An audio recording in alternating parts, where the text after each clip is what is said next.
One hill I will die on is that the biggest bully in your workplace isn't a person, it's the unwritten social norms. As an IO psychologist, I've always been fascinated with unwritten rules in workplaces. That's why I did my dissertation on the unwritten rules of work for people from low income backgrounds. But I did not realize how big of an impact and a devastating impact these rules have on people until I was in an organization that had the most bullying I have ever seen to this day. I was a manager in an elite organization, and really I was acting in a director capacity, but they paid me as a manager. I found out when I onboarded that they had had many complaints of racism. The complaints weren't directed at me, but I was initially part of the problem because I did not see how the complaints were related to racism. At that time in my life, I had spent 4 years really intentionally learning more about systemic racism and unlearning a lot of it in myself, but I still didn't see what they were talking about because I hadn't seen anybody in the workplace directly talk about race. And this blindness to racial issues was one of the first experiences of unwritten rules that I had noticed, that I learned to notice outside of class, which I was already noticing. And to complicate everything more, there was a ton of bullying, even within the groups that had the complaints. They complained and blamed leadership, but they also fought and bullied each other to the point where several of the entry-level employees quit and told us it was because of the bullying. And still, our leadership did not do anything of substance. They sent a lot of "we hear you" letters that fell on deaf ears. And to complicate things even more, some of the employees voicing concerns about racism showed real ignorance of class differences. Because remember, this was a very elite environment. So even though there were people of color, nearly everyone in the environment was wealthy or from a wealthy background.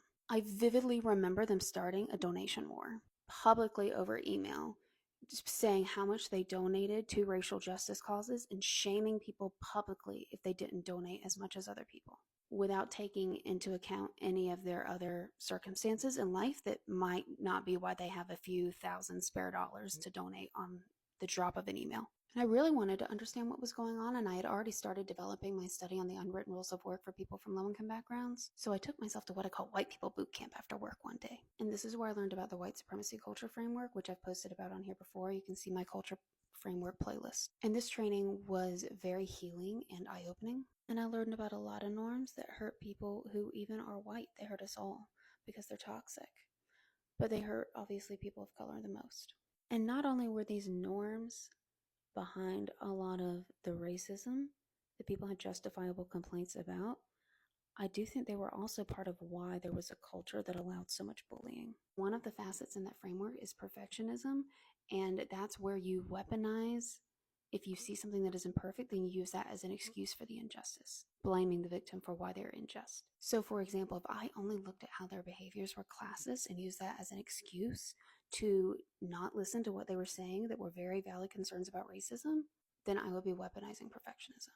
And this experience inspired me not only to take action in that work environment, but also inspired the second paper of my dissertation, which was "Do the Unwritten Rules of Work Uphold White Supremacy Culture?" So at that time, I updated our hiring system to make sure we were hiring based on skills and interest and not just prestige. I brought in a lot of diverse trainers and made sure to talk about what I'd also learned in that training with our employees. I implemented a no bullying policy. I made sure I rewarded teamwork, not just individual behaviors. I worked with other managers to incorporate listening sessions with our leadership and with our employees. I started involving employees earlier in the processes instead of just sticking them with the outcomes whenever possible, whenever I had control.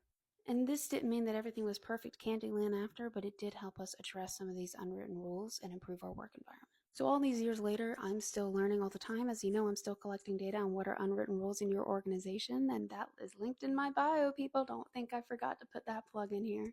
But I do these things to help organizations identify unwritten rules in their environments so they can mitigate a lot of these harms as well. Because bullying, harassment, and all the isms have a negative impact on people and their businesses. If you're struggling with a similar situation in your organization, shoot me a message. Would love to work with you. And remember, ignoring a problem doesn't make you look tough. It makes you look incompetent.